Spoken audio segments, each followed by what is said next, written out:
Hey guys, what's going on? Josh Furs back again, knucklepedia.com. I'm here with Jorge Gonzalez. What's up, my man? Hola, just enjoying the evening, trying to relax. Had the gym today. Not sparring too hard, just light sparring, some bag work. About 45 minutes in the sauna to try to get this weight down to where I'm really good at cutting weight, so I manage my weight throughout camp. But it's on like 25 days notice or something like that, so kind Yeah. of had to pump it up a little bit higher than we're used to. But I'm All on right. weight. I'm good. I'm like 10 pounds out, 11 pounds out. We're a week out, so we're great. We're great. We're right where we're supposed to be. Yeah, man, we're close.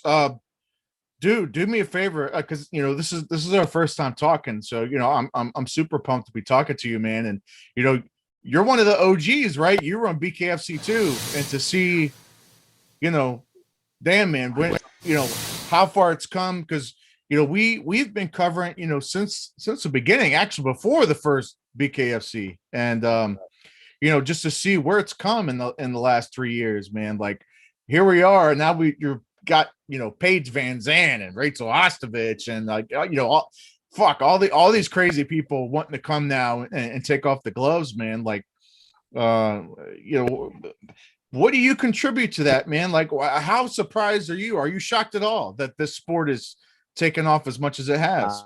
I signed up for Bare Knuckle One. I wanted to do this when nobody else thought it was cool. Yeah. A lot of people at the time thought it was going to be like a here today, gone tomorrow thing. And I think everybody that was there at Bare Knuckle One knew that this shit was going to be something special. And like you said, fast forward to now, you got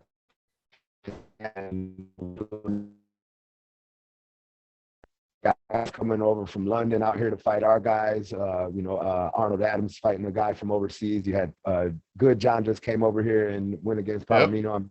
Yep. I think it's safe to say this is the exciting sport. I mean, David Feldman said it a couple times already too. Like, there's no stopping this bare knuckle trend, and it's only going to get bigger.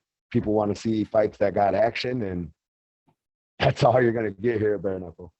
Well, I that was kind of my next question, but you kind of answered it already. Is what do you think it is, man? What is it that is it the is it the violence of bare knuckle? Is it the pace? Is it just because it's the new thing on the block? Like, what do you think it is that attracts fans? To be honest, it's probably a combination of all of that. I know, like, as a fighter, me personally, and I'm sure you're going to hear this from most of the guys that do bare knuckle, it's how we started fighting when we were kids or whatever. I grew up, in Gary, Northwest Indiana. That's what we did. Like, you had a problem with somebody, y'all fought. Yeah. And shit, there's plenty of people watching this and that know who I am. They're like, I whooped that dude's ass. You know what I'm saying? But back in the days, that's what you did. You fought, you got your ass kicked, you dusted yourself off, you kept it moving, but you fought like men. So the fact that bare knuckle gives that nostalgia to some of us fighters, I think that's what attracts us to that. As far as the fans, yeah, pure violence, all the fights I've seen, damn near a nonstop action. There's not too many people trying to get on their bike and, run the ring and do. You got 2 minutes, you got short time. Again, it's America's America's true pastime. Before baseball was the shit, people traveled the country to go watch one guy fight bare knuckle. You know what I'm saying? Two men fight bare knuckle in the middle of Mississippi in 100, risking getting busted by the National Guard and going to, like, this is one of people's carnal instinct wants to see that kind of violence. And yeah, Dave Feldman and the people at bare knuckle been producing it show after show, and I think that's what it is too. The production value. There's other shows that are doing bare knuckle out here right now, and not trying to throw salt on anybody's shit, you know what I mean? But it's like when UFC came and then all the other shows popped up and they did their thing or whatever. But now that fast forward to now, you have the premier show, and then you have all these smaller shows. Well, that's where we're at with bare knuckle. Like, BKFC is the premier, and then you got your other organizations that are out here, and I mean, like I almost had to fight for one of them other organizations not too long ago, and I felt like it was like going from UFC to Bellator. And now you got to prove yourself to get back to UFC, and that was my feeling. Like, now BKFC is the premier bare knuckle. The production, the way they treat their fighters. I mean, everything about them super professional. I think that also comes from Mr. Feldman himself being a fighter once upon a time. You know, he understands what our grind is. He understands our plight, our fight. So Yeah. it's good to work with people who actually understand where you're coming from. And again, that's going to be one of the things that keeps bare knuckle separated from the others. They're not really in it to make a, I mean, yeah, and the game is money, but no, they really do care about the fighters here at BKFC. 100%, like you said, because you know, Dave being a fighter, he understands every angle. He understands it's a fighter aspect, of course, the promoter aspect too, but he understands all angles. And no, for sure, with the pension thing that they're doing, that's that's unheard of in combat sports. We've been talking about that for years. It's whispers. Yeah. Whispers in the dark. Everyone, oh man, nobody's really wanting to put forward it because at the end of the day, that's kind of money out of somebody's pocket. But I mean, it makes. Right. I'm a union roofer by trade, so right. I'm all for pension and benefits and retirement and shit like that, like pro America. You know what I mean? That's what this is. You know what I'm saying? They're trying to make a way where, hey, you know what I mean? When you're done, you're ready to hang up the gloves or take your shoes off, whatever you're gonna do. You know what I mean? Whatever combat sports you should be able to sit back and be somewhat comfortable as long as you put in the effort and put in time, put in the, you know what I'm saying, the fights, and you have to show and prove that. If you don't, and you come to your 45 years old, 46 years old, and you want to be done with fighting, but you've been fighting since you was 19, you ain't got nothing to show for it, kind of embarrassing. And that's the case with a lot of fighters, Yeah. We live fast, we fight fast, so. I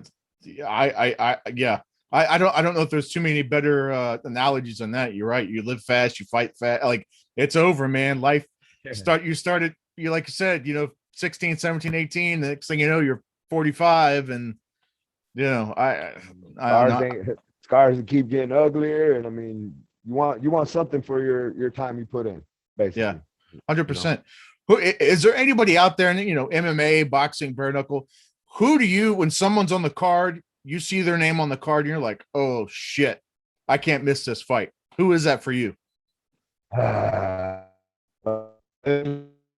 Answer. I have a biased answer and an unbiased answer for you. That way, okay, you don't get out. You know what I mean? But to be honest with you, my favorite BKFC fighter is, unfortunately, or fortunately for me, a friend, former training partner, Tomschoeff. That dude, the man, I'm here, ninja, as known as the mustache man, or man, Tomschoeff is a warrior through and through. He's a class act. If you met Tom before he gets in the ring, he's one of the most soft-spoken, kind people. Extremely nice. Yeah, I've hung out. I've spent time with him in the gym, outside of the gym. We actually have a really close friendship, and I'm proud to have him as one of my friends. Yeah. But in that ring, he's something else. He's one of the most technical. He's one of the most durable. I mean, you've seen the Elmore fight. He just kept getting up and just shake it off like that. Savage. Most of them punches really weren't like knockout devastation. It was more off balance than anything. But just the fact he dusted himself off, he accepted his loss. I mean, I came across Tom. I met Tom when we were both amateurs, and Tom was fighting main event. And this was the second or third time I seen him fighting. I mean, all his fights up until that point, he was fucking boys up. And in this fight, he happened to get knocked out. He gets knocked out. He gets up, goes out the ring, goes to the locker room. Don't even stick around for an interview. And I mean, Chicagoland, Tom shows the name. I mean, the crowd is boo. They're giving this guy hell. The guy can't even get a word. They're giving him the mic. Hey, how do you feel? And you can't hear shit. Tomschoeff comes right out of the locker room, gets in the ring, steals the microphone, yells at the crowd, hey, you guys, don't do that to this man. He had one job, and he did his fucking job. You guys will applaud him. And the crowd went crazy. And I was like, we had been training together. We knew each other, but that right there was like, that's one of my fucking favorite fighters, whether I know him or not. Just seeing that shit, that was above class act. Now, not being biased, I don't know, man. There's a lot of exciting guys in the show. I like watching what's his name? Damn it, Bedford, Johnny Bedford. That dude's exciting, man. He walks up to that line, he's pointing at him. Oh, you mean me right here? Yeah. That dude just that's a fighter. I through and through, that dude's a fighter. Yep. Yep. 100%. I had to pick one that was unbiased. I said Bedford, man. That dude's a savage. And Hey, I can't. My name, so. I can't be mad at any of those choices, man. Like you said, Tomschoeff is God. I've had a lot of conversations with Tomschoeff, man, and he, fuck, man, he's so durable. He's so fucking tough. He's and now he's at 55. That's the thing. I've known Tom his whole career. I remember when Tom fought 170 in MMA, amateur. He was Tom's a bigger man, you know what I mean? Now he's at his good weight, natural weight, 155. He's still a big 155er. Our people, man, check that boy's resume. That boy's resume says it all. 155 is where he needs to be. And I honestly see him 3-4 fights, title fight. And honestly, I see him being the champ. Like, I watch Mr. Palomino or anybody that's holding the belt right now, but watching these guys work, a lot of these guys are staying with the same strategy, and they're doing, hey, whatever, if it ain't broke, why fix it? But at the end of the day, he like Tom, he's getting better. And I was saying this in another interview, this isn't boxing, this isn't bare knuckle boxing. Style to this. If you watch Tom throw his jab, similar to Bobby Gunn, where they turn it and they keep it here, where they're not turning it all the way, they're just little small details like that. I'm a student of the game more than anything. I've actually had the opportunity to sit my ass on the side the last 2 years and watch and just sit back and pick this shit. And I see what guys are doing, and some of the guys, they're actually picking up this bare knuckle style of fighting. And it's adapting. It's going to keep evolving. That's the one cool thing about it. It's still so young. It's got to keep evolving. right. Yeah. No, and he's Tom's a dangerous combo, man, because like you said, he's so fucking smart, and the way he approaches it, because he's all into, and this, like, he's all into like reading like Art of War and all kinds of shit like that. Like he's all Tom's watching this. Yeah, Tom's watching this. I found your book of Enoch. I'm gonna give it back. Yeah, like I went down them wormholes with Tom. Trust me. Yeah, no, he's a very educated individual. Yeah, man. I think you're right. I think 55 is his home. I think he fought. He's gonna be the champ. He fought those big boys in 65, and fighting like fucking like Julian Lane, like just so fucking big and throws bombs. Even Julian couldn't put Tom away, So like, fuck, man, him at 55. I think it's a perfect place for him, and I see a lot of big things coming out of Tomschoeff, over the next year or so at 55. So I can't be mad at that pick at all. But let's move on to you, sir. Obviously, BKFC 19, July 23rd, like you said, I don't know, a couple weeks away, man. Versus Sky. I'm gonna fuck up his name. I know you told me earlier. Mosacek, Sky Mosacek. Man, do me a favor. Let's talk about this for a second. How did this come about? I know you said like 45 days notice, something like that. Oh, actually, it was like 22, or the fight's on the 23rd. I found out the day before the 1st, so we're 24 days out. Oh shit. Okay. I actually got a message from my manager Carlos over at CNC Management, and he had messaged me for the Palomino Good John card. And we were like 9 days out of that card, and they had somebody at 165 that they were needing or something like that. So, I mean, I didn't want to fight at 165. That was my problem last time. I was fighting a guy too big. You know what I mean? Weight classes are meant for a reason once you're a professional. This isn't backyard brawling. So I wanted really to fight at 145. You know what I mean? That's where my home is, and that's where I feel comfortable. That's where I feel like I could dominate.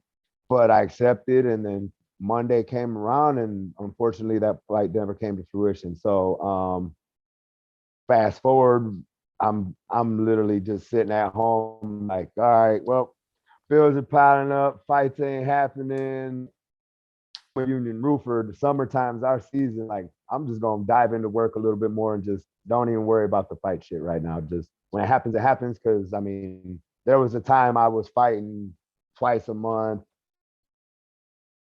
a year, 13 times a year. You just look back at my amateur days, and like them days are over. I don't have to put nobody no more. So that was my stance on that. I'm like, I'll take the fight, but not really what I want. But hey, you know what? To get my foot like fight 70 class and 5-weight class when I signed up for bare knuckle 1.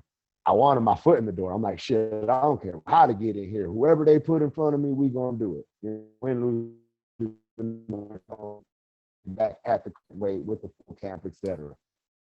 But now, and that fight didn't happen. So like I said, I took a step back, and not even a couple days later, boom, I get a call. Hey, you want to fight on the 23rd? I'm like, it's like 3 weeks away, man. He's like, dude, hey, you want it? I'm like, yeah, I want it. It's at 45 too. Bad, like sounds perfect.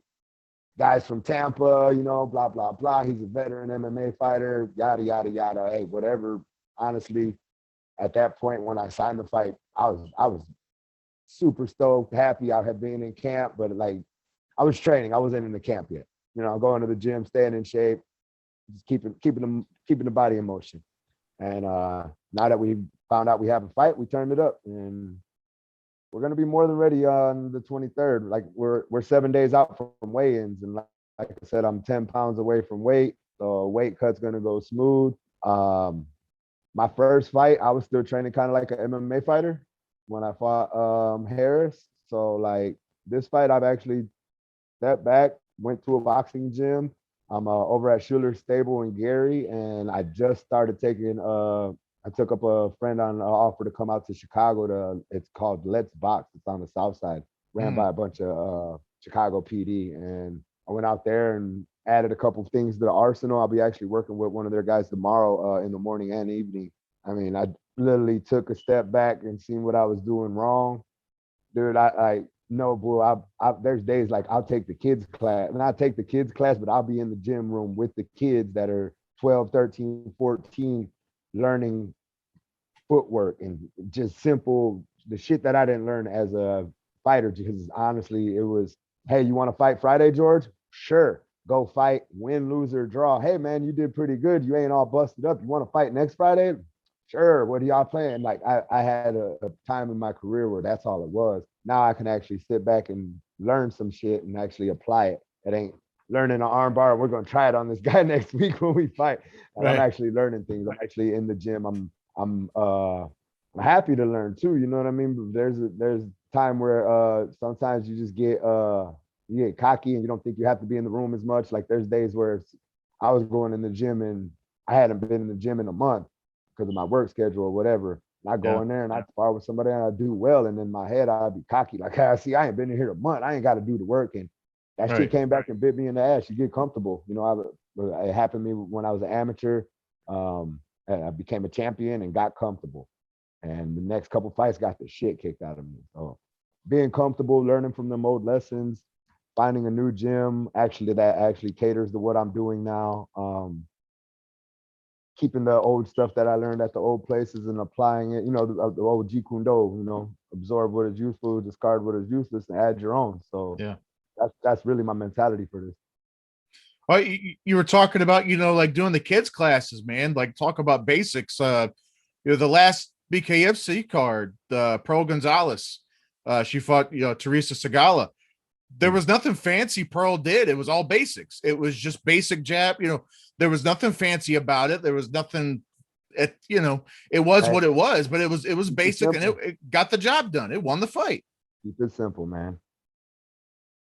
So I think that it's interesting because, I'm kind of a fan of just, combat sports in general. I love boxing, MMA, and like I think they all have their place. I think they all have their spot in the combat sports realm, and it's interesting because at first it was a lot of MMA guys came over. I think we're probably a little more eager to do it than just glove boxers. Then you started to see some of the glove boxers start to come in, and then it's weird. You actually have guys who are training specifically for bare knuckle, like Elvin Brito comes to mind. He specifically trains. I was just gonna for bare knuckle. Like he doesn't train MMA. He doesn't train glove boxing. He trains bare knuckle. when I was using that analogy about Tom not turning over, I couldn't think of his fucking name. But yeah, there you go, Elvin. When he comes out with that stance and he's wide and he's moving it, he's not boxer here, peekaboo Right. or no shit like that. It's wide guard, up, hands upright. And I mean, when you start being a student, you realize its effectiveness. Them dudes Yeah. weren't fighting like this because they didn't know how to throw a punch correctly. They were fighting like this, so when they threw their jab, these knuckles hit you. Right. They didn't want to do this and waste all that moment turning. It was just here, pow, Right. pow. Every now and then you turn over, give a little power, but I mean, again, yeah, nah, good analogy there, Elvin. Yeah, bare knuckle has its own style. Yeah. It's got its own style, and it's interesting to see how, you know, as things develop more and change more, and you know, of course everybody kind of has their own thing, like Joey Beltran is just he plays the war of attrition game. You know, he's gonna fucking weigh on you, he's gonna outwork you, you know, out cardio you, and that's his game plan. Palomino, not against Adams though. Well, I, you know what, I it's that's another biased comment. I'm sorry. No, you know what, and that's interesting, right? Because I think Arlen Adams is kind of like his own. He's his own thing altogether too, right? He's so fucking, he's crafty, and he just has his own style. Like there's nobody else that fights like him. You know, and when he came back after, you know, I know 2020 was kind of fucked up for him because he had a hurt shoulder and, you know, just COVID in general. And yeah, it was fucked up for everybody. And then, you know, he came back and beat Bobo, and just the way he did it. And it was just, you know, man, he's got this big fight coming up too against Mike Terrell. That's going to be fucking interesting. It's going to be something. I think that's going to be one of the bigger tests for him in the division. And honestly, I've known AJ I've trained with AJ probably longer than I trained with Tom. Yeah. And yeah, AJ is another one of them. Like he's different. He's definitely different. And you don't know it till you're actually sparring with him or playing with him or what. Then you realize, like, okay, this dude's got something different. You see, he does that little side shit. And, man, he's probably like, I don't know stats like that on the heavyweights, but he probably at least hit heavyweight and probably hits the most. Yeah. That weird style, with his style. It's God, that fight. I'm really excited about that fight. Maybe even, I mean, you know, I'm not too excited about, and I've been vocal about, I'm not too excited about all the fucking social media people, but it is what it is. I'm not gonna. Not to though. You know what, man? I get it, and like I was telling somebody not too long ago, like it has a fucking place in this fucking world, but it's one of them like. I think it has its place. Let them fight each other though. Don't where like this Logan Paul kid wants to fight Woodley. Like if y'all start calling out real fighters and one of these real fighters accident or really hurts one of these guys, the celebrity matches are done. The celebrity matches bring money. Let that shit ride. Let them take money. Let them out there and do the same fight for who else did. And throw a couple dollars on my shit. You know what I'm saying? But as long as they don't start competing, I mean, if they got some of these guys are athletes, let's be real. You know what I'm saying? Some of them are good athletic people. Yeah. If they can make the switch and go from, transition from being celebrity or whatever, social media person of interest or whatever to actual combat sports athlete, then salute to them. But if they're just trying to dabble in this and make a couple checks and do a quick couple matches and shit, they need to stick with actual people that are on their same level. Because if they fuck around and fight the wrong person and get hurt, they're gonna get hurt bad. The end of this shit. And I keep telling people, like, if Floyd Mayweather would have went out there and knocked that kid the fuck out, there would be no more celebrity fights. They'd be done. Yeah, it'd be done. They wouldn't let that shit happen no more. It'd be over. Yeah, and too, I guess, and this is one thing too, is I don't have a problem with those fights in general, but yeah, I agree with you that put them on their own card. I don't know that I like. I mean, I don't like them mixing together and having half the card this, half the card that. Bell did the boxing match. Celebrity boxing. They used to have that shit come. Fucking Tanya Harding fought somebody. Right? Yeah. Like those shows are cool, and all of them went to charity. Right. The problem is now that it's not going to charity. They're putting that shit in their pocket, and the fighters are mad now. because before it wasn't a problem. It was cool to have celebrity boxing. Shit, you wanted to watch Mario Lopez fight some dude from basketball, and people wanted to Yeah. watch that shit. Right. All the money went to now. Right. Logan Paul and all these kids are like, hey, fuck that 20 million to some charity. Like, why don't we put that in our pockets and we keep it moving? And now all these fighters all of a sudden think they're worth $20 million. Right.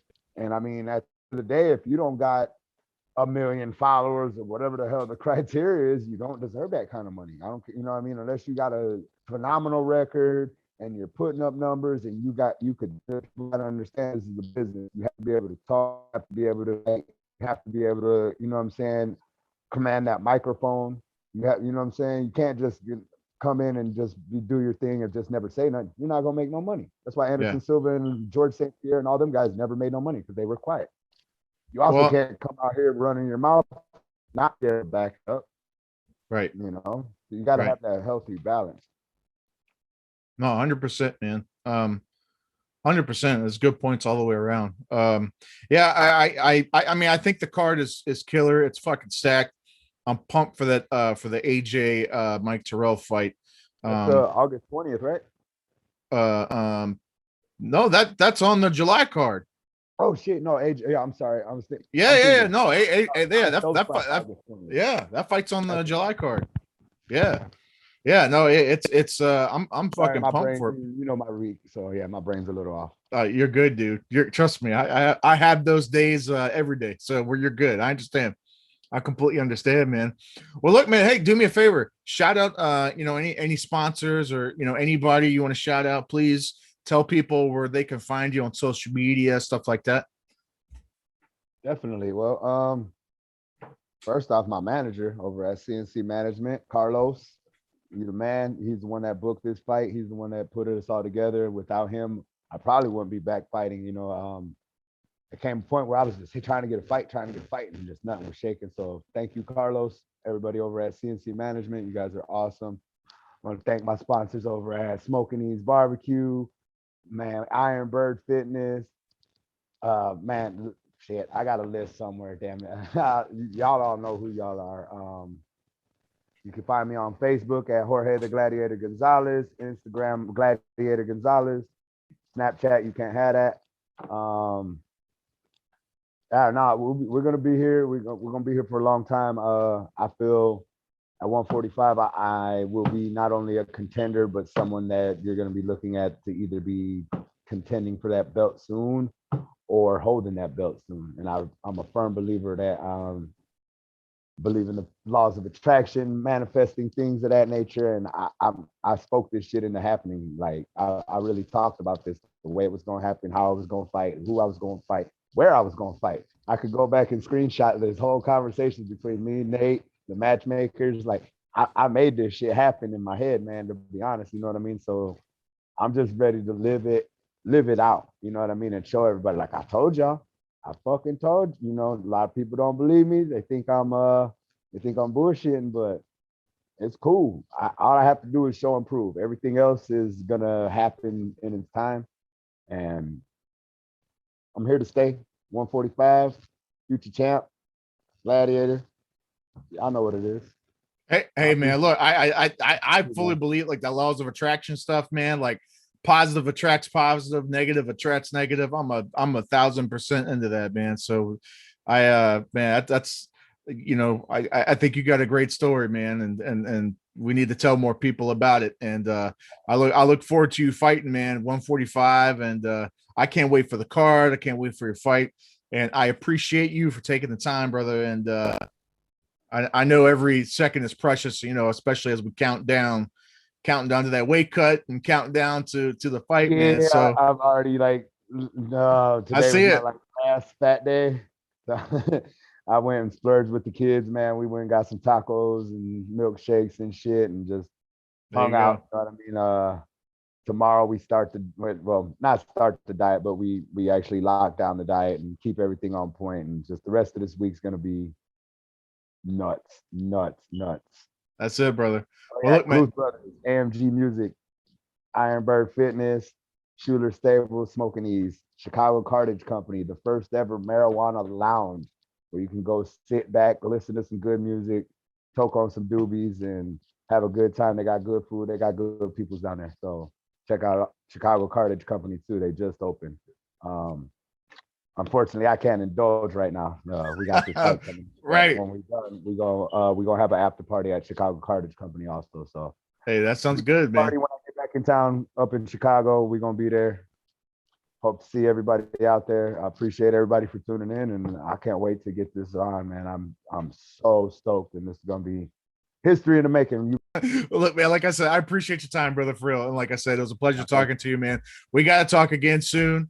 And we'll catch up. Definitely. I appreciate you, brother. Man. Whenever you guys want me on, let me know. I'm always available for you. Cool. Well, I appreciate you, brother, man. It was a pleasure talking to you. All right. Take care, man. You too, brother.